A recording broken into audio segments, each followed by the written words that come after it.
او د دې علم د پوره ډېر لوی مهنت شوی دی د احادیث د حفاظت ته پوره ډېر لوی مهنت او لوی قرباني شوی دی دغه ترڅټ ډېر لوی مجاهدی دي د ابو ایوب انصاری رضی الله تعالی عنه یو میاشت یې سفر صرف دغه پر د مدینې نه وکړ یو صحابي کور ته چې په یو سند کې ورته شاک چې تو په خپل د رسول الله نار ودرای دی کچیره دی د بل صحابي نار ودرای دی چې واته ویراغه د ډېر زیات مطلب هغه صحابي ډېر نوست ویلوړ ماړه کړه ورته و چې راځه په شي څاکا نه کوم یو میاشت سفر کړی دی سند د حدیث دا کوي تصحیح کوي چې براه راست سامع وي د رسول الله نه کابل چنه دار ودرای دی واته څه خورید شینه وی چې د علم د رسول الله د حدیث د پورا مسافر چې کیم دی د اخلاص مخروتی شي د غاز نه روان شي گورنر ته پته ولاګېدل هغه ورته و چې او هو عملات او سټاف ته و چې په سویر شي دا اول کریډټ فرهان د رسول الله صلی الله علیه وسلم چې مدینه ته روغی دا ابو ایوب انصاری رضی الله عنه ادم مل مستوب کړي وا چې دا خو اول میزبان رسول الله په مدینه کې اشرفه څور ولا جل چې راځه معذرت کوم ته اول پاته نه و دا ورته چې ښه خبره ته چې پاته نه و درته بیا دا خو روب شو کوی دا د مو په اخلاص او متاثر شوی وای دا مرزیت مهنتینه کړی دی امام بخاری رحمت الله علیه چې کلا پلور مړه دا 40,000 دینار نن 40,000 عرب روپی دی دا د نه پوتې شو دا ټول په علمي اسفار کې په اصول حدیث د پورا د خارج کړه ټوله لوړه وی چې وارث د څوري د کلاس ته نرده وستو ورته و چې پښتنه وکړل نه کوي خډیر قابل دی ویره نه درېمي چې کله طالبون ویراغه ملګری تاریخ لیکلی دی نو وی چې د په وا کوټاک شباند و واری باندې کړه و پسې دروازه وروټه کوله چیرووزه ویلې نه روزه چیرې یې سبق مش د ګرد غوړي سبق نه غرازري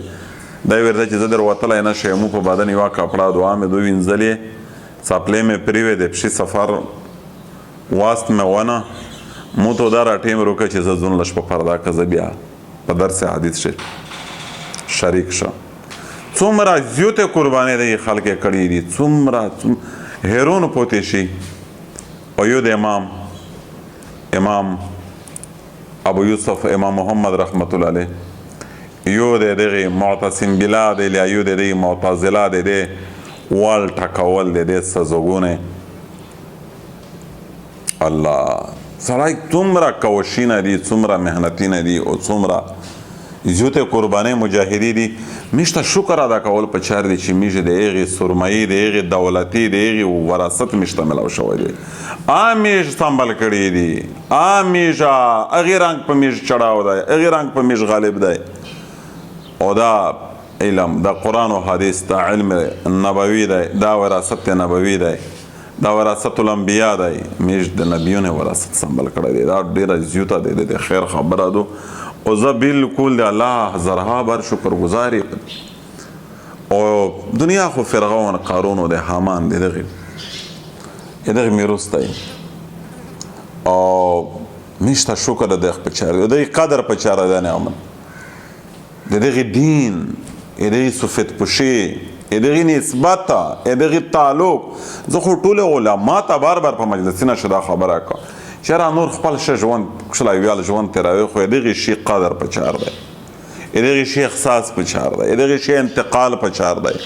دا په مدارس باس په دا زمزمي دی قال الله قال رسول او دا وینود او دا تشریحات دي دا تفصیلات دي دا ګرامر دی دا منطق دی دا صرف دا نحو دا ټول دغه پر مبادی دي یا موصول ال الحقائق دي موصل الحقائق دي یا مطلب دا ابتدائي دروس دي دا دومره خوان دی دومره چې دا ژوند څه دی هغه پیر صاحب یې چې کا چیرې دغه نیکه خلک یو کتابه شي لیکلي دي چې کا دغه نیکه خلک سکونه بدشون ته پته ولګېدله چې دا نیک خلک دا مره پر سکون دی دوی عمره کو چې بیړی وړه بدشون میږي او سکون تسمیندلی دی الا بذکر الله تطمئن القلوب دغه شي قدر په چار دی او یقین ومنه چې په دا کښې دنیا او آخرت دواړه کامیابي ده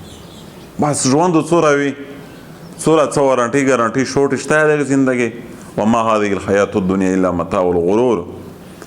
میشه دغه علم د پوره میشته مشرونه ډېرې شپې سبو کړي دي، ډېرې اسفارې کړي دي، ډېرې شهادتونه شوي دي، ډېرې لوږې تندې مجبورې. الله جل شانه دا د دې د وراثت میش صحیح محافظ جوړ کړي. ما دنیا د ویرې ژوند دی خو چې د الله پر رضامندي کښې تېره شي. وما علینا الا البلاغ.